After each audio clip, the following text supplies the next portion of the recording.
नंदुरबार येथील आमदार डॉक्टर विजयकुमार गावित यांच्यावर नाशिक येथे रुग्णालयात हृदयविकाराची यशस्वी शस्त्रक्रिया करण्यात आली।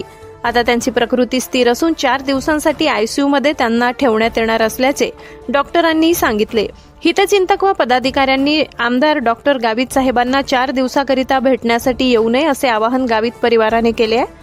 नंदुरबार विधानसभा मतदारसंघाचे आमदार डॉक्टर विजयकुमार गावित यांची गेल्या 5 दिवसांपूर्वी प्रकृती बिघडली होती, म्हणून त्यांना उपचारासाठी नाशिक येथे रुग्णालयात दाखल करण्यात आले। या ठिकाणी उपचार करून आमदार डॉक्टर गावित यांच्यावर हृदयविकाराची शस्त्रक्रिया यशस्वीरित्या करण्यात आली। आता त्यांची प्रकृती स्थिर असून ते 3 ते 4 दिवसांसाठी आयसीयूमध्ये ठेवण्यात येणार असल्याचे डॉक्टरांनी सांगितले आहे। त्यामुळे किमान 3 ते 4 दिवस कोणालाही आमदार डॉक्टर विजयकुमार गावित यांना भेटता येणार नाही। त्यामुळे हितचिंतक, कार्यकर्ते, पदाधिकारी, नातेवाईकांनी नाशिक येथे प्रत्यक्ष भेटण्यासाठी येऊ नये असे आवाहन गावित परिवाराने केले आहे।